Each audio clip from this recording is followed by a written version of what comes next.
Hello, sports fans, and welcome to another edition of Scott Sports 101. I'm Scott Trella. We got Cavs to talk about. We got some Browns news, and we'll have other sports news if there's time. We'll get to all that. But first, here is today's Scott Sports 101 trivia question. And it's an NBA trivia question. It's a Cavs one. We have not done that in a while, so here it is. Who was the first Cleveland Cavalier with 200 steals in a season? And we'll have the answer later on the podcast. Well, the Cavs, 7 game win streak got snapped. They were not able to make it eight in a row as they ran in the fourth, cut the lead to four, but they fall short and lose to the Philadelphia 76ers by six, 118 to 112 at Wells Fargo Center in Philadelphia. And well, we knew eventually it would eventually have to come to an end. But we probably did not envision the Cavaliers roller coaster would go on as they woke up in the second half after flattening in the first on their way to a 118-112 loss to the Philadelphia 76ers on Wednesday night. Well, tonight, the Cavs dug themselves into a hole early that was ultimately too deep to climb out of. Cleveland never led and trailed by as many as 28 at one point. The 76ers used a 21-2 run by the Sixers in the first 8 minutes to build a lead. Cleveland trailed by 14 after the first quarter, and then they trailed by 25 at the half, but slowly climbed their way and made a furious rally in the fourth quarter to make it a two-possession game. Darius Garland scored 27 points, while Donovan Mitchell did most of his damage in the second half, scoring 25 of his 33 points to make things interesting late. Evan Mobley found a different gear in the second half. Mobley scored just 2 points in the first 24 minutes, but poured in 21 points in the second half as the Cavs roared back. Ultimately, they could not overcome a poor shooting performance, and the 76ers hot shooters to come all the way back. And the Cavs laid one on the 76ers back in November, handing them a 113-85 loss.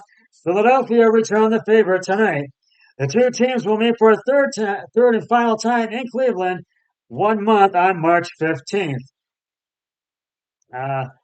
And Philadelphia came out of the gate just red hot. The Sixers opened a 21-point lead, as I mentioned, in the first quarter in impressive fashion. We praised the Cavaliers' free-meter defense, frequently holding opponents below 30% from deep during this current winning streak. On Wednesday night, the 76ers started a perfect 6 for 6 from three-point range. Many of them were open looks. The Cavs scored just 14 points in the second quarter and found themselves trailing by 25 at the half, as I mentioned. The Cavs just looked like a team desperately in need of the All-Star break. The Cavs have wrapped up a stretch of 7 games in 11 days, and they played every bit the part between the poor shooting, ineffective defense, and sloppy turnovers.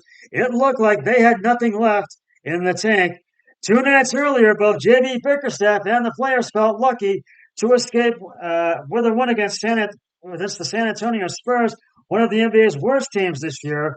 Their effort wasn't up to the standard, and it didn't get any better tonight. The Cavs were completely out of sorts until Mitchell and Mobley started contributing in the second half. They won't play again for 8 days, and boy, do they sure look like they could use a break right now. Danny Green made his Cavs debut tonight. The Cavs made Danny Green's signing official yesterday and announced it this morning.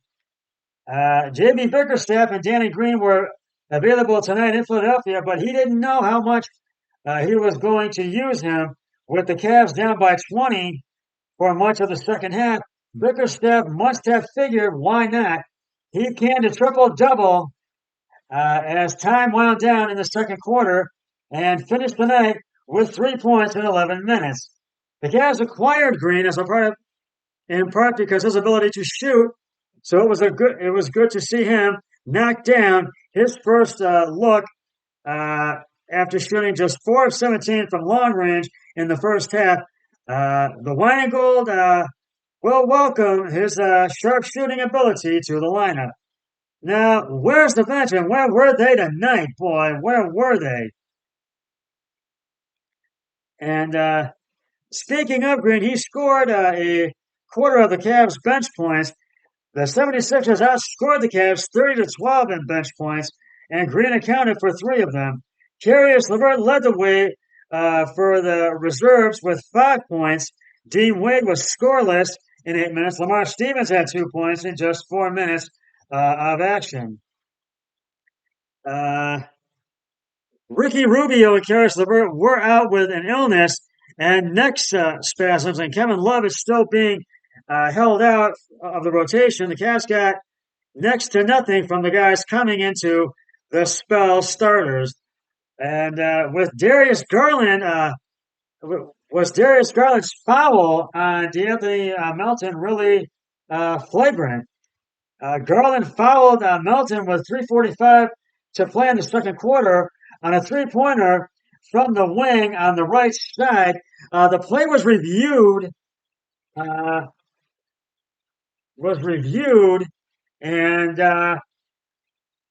and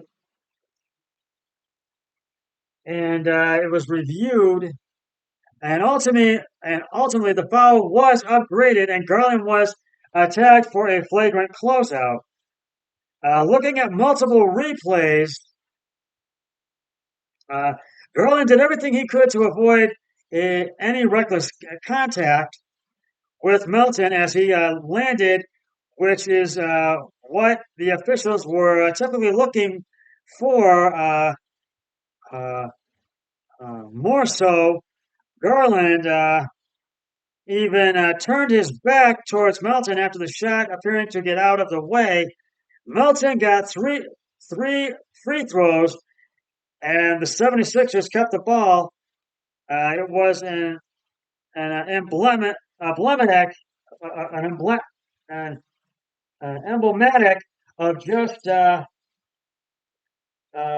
just how rotten a night it was for the Cavs.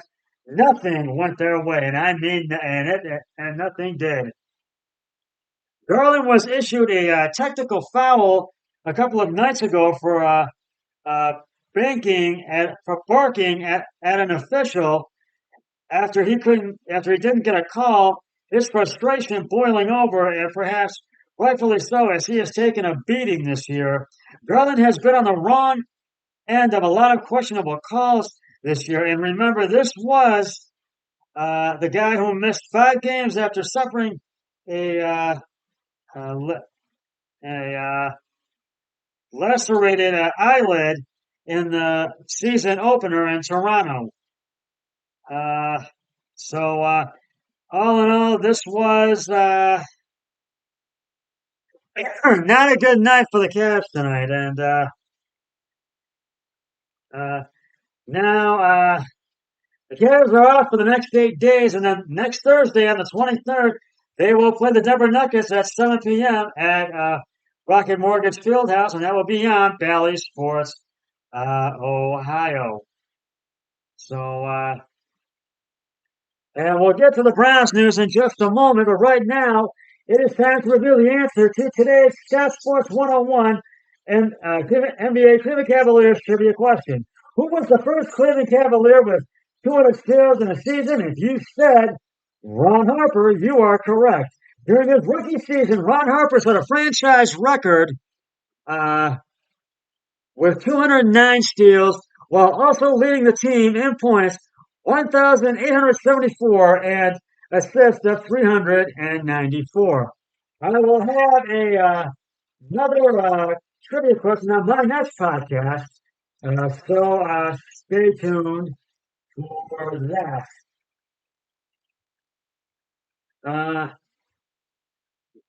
Now to some Browns news. Local media sources are reporting that defensive line coach Chris Kiffin is leaving the Browns to take over as linebackers coach of the Houston Texans. Kiffin has spent the past 3 seasons in Cleveland on the staff of head coach Kevin Stefanski. The veteran coach left the Browns briefly a year ago to join his brother Lane at Ole Miss. He later returned to the Browns staff. New Browns defensive coordinator Jim Schwartz is expected to have a say on new members of the defensive staff. Uh, and In addition to defensive line coaching, are also looking to fill the defensive backs uh, coaching position. Jeff Howard, who previously held that job, recently took a job as linebackers coach with the LA Chargers. So the Browns are going to have a couple of positions to fill. There are going to be changes with the defensive line coach, with that which has already been, and the defensive backs coach position, and a few others, I think. And one more thing with the Browns, some more Browns news. The Browns have officially released veteran linebacker Jordan Kunasek. The transaction was listed on the National Football League transaction report. Kunasek originally signed with Cleveland in August and was later cut and then re-signed to the team's practice squad. The 26-year-old was signed to the roster in September and played 15 games, primarily on special teams. He made 2 starts at defense and finished the season with 22 total tackles and 4 fumbles. Now, the Browns could like to re-sign him at a later point in the offseason. So I'll keep you updated on that. And the Guardians pitchers and catchers have reported for spring training, and that gets underway, I believe, this weekend. Check me if I'm wrong. And the Guardians' first preseason game, the first spring training game, the Cactus League game, is will come up. Wait a minute. Uh,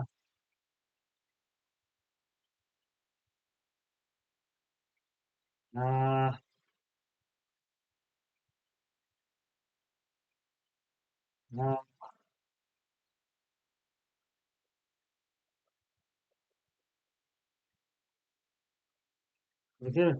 their first spring training game will be this weekend, as a matter of fact, this Saturday on February 25th at 3:05 against the Cincinnati Reds. And that will be at Goodyear Ballpark in Goodyear, Arizona. And that you can hear that game on the radio home of the Cleveland Guardians, uh, News Radio WTAM 1100. Well, that is just about going to wrap it up for this edition of Scott Sports 101. I'll be back with another podcast, hopefully this weekend. But until then, always remember, be a team player each and every day in every way possible. So long, everybody. 3, 2, 1. I'm done.